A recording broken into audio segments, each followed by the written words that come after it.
Hi, everybody. Let's have a conversation. Let's have a conversation about marketing. I don't do marketing for a living. I don't have any statistics. I don't have any figures. I don't have any records of what sells and what doesn't sell and what kind of uh, demographic sells best or buys most or anything like that. But it's become apparent to me, and I think a lot of you too, it's become apparent that when it comes to Beatles releases, it seems like the companies don't care as much about the older fan, the older diehard fan, and seem to be catering more, or at least first and foremost, to the younger fan, the new fan, Gen Z and newer, even, right? It seems to be the case, and I want to make it clear, as I always try to do, this is not a knock on any young people. This is not a knock on Gen Z. It's not a knock on any young people. This is something I always make clear that I want it to be known that I think the future of the Beatles, you know, as a group, as going on as legends, they're already legends, but going into the future and for dozens and dozens and dozens of years to come, it lies in the hands of the younger audience. I think after the older people, even older than myself, from who were around in 1964, watching the Beatles on the Ed Sullivan Show when they were 14, people like that, as they die off, we're only going to have the younger people to carry the torch. I understand that. But I find it very hard to believe that it's the young people that have more expendable income to throw away, if you want to say it that way, or spend, to put it more kind, on Beatles releases. Some of these Beatles releases, Beatles and solo releases, are very expensive. Come on. It's $400, for example, I think around 400 US dollars to buy the Anthology set, all four versions, all four volumes of the Beatles Anthology on vinyl. That's pretty expensive. Not cheap. And all these items come out together. You have, first you're going to have the John Lennon Power to the People big box set with over 100 and something songs on it. That's expensive. You're going to have the Beatles Anthology, which I just mentioned, coming out in November after that. And then you're going to have a new item that I just talked about in a video I just made with the details, the Wings compilation. That's going to be all different kinds of iterations and choices of what you can buy. But the thing is, who are these geared to? Young people, first and foremost. I know this from what I can sense, just from my own common sense and feeling it out, but also having discussed this to some point with a person who's very knowledgeable and behind the scenes with regards to one of these releases. I know about this stuff, and I have to tell you, I don't always understand it. Maybe you can help me understand it, because the way I look at it is,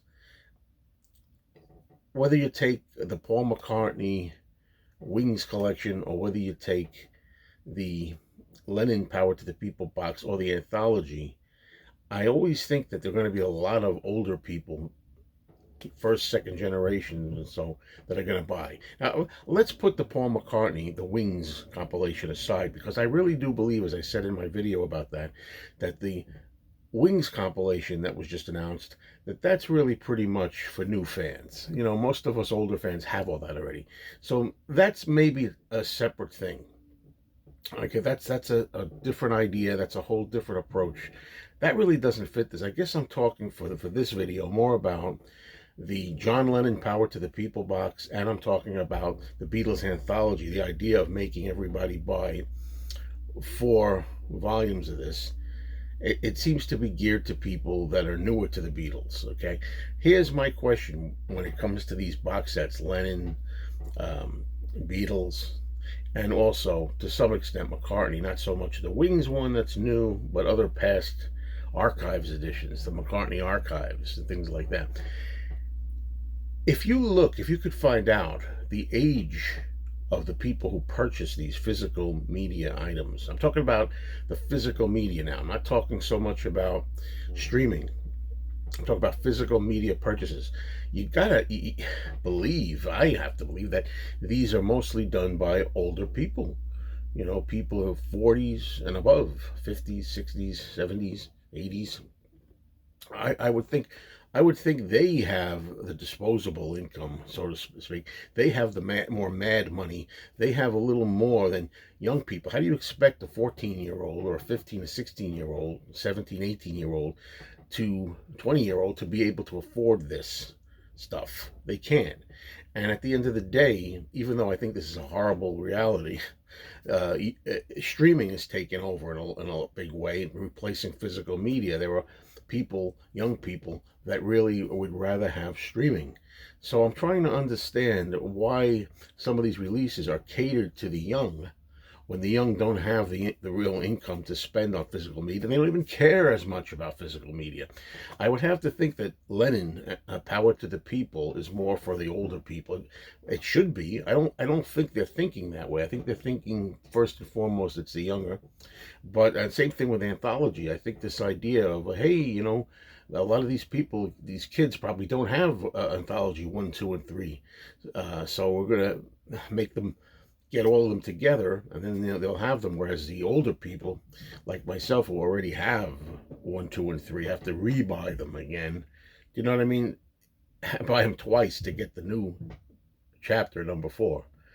Um, but I have to think that when you look at the age demographics, it has to be only common sense that most of the buyers, most of the purchasers are older people. Am I right about that or wrong? People who are in the business, people who do this for a living. Do you know about that? Physical media sales. You make a big box set that costs $200 and up. Are you really going to get a 14-year-old audience for that? Do they even care about your grandpa's music as much anymore? Even though there's always young people, and happily so, that are into the Beatles. Are they really the first audience for it? I don't understand that. That's what's lost on me. I think it should be the older people in mind, kind of first when it comes to what you're going to push to sell. Um, yeah, down the line we'll all be dead, and it'll be the youth that are here. But you know, I think in the 1960s, when you went into a typical, say, high school, you would have, I'm just guessing, like 80% of maybe or something, or 75 to 80%, if not more, were into the Beatles and the music of that time. As we start getting into my period, the 70s, really, I think maybe in my school, maybe there were like 40%, 30, 40% that were into the Beatles. Now it's like what? 1%. A lot of young people say they go to high school today, and in their school, they're the only one they know that even cares about the Beatles. It's hard for me to believe that the youth is or should be the target audience in most of these releases. What do you think?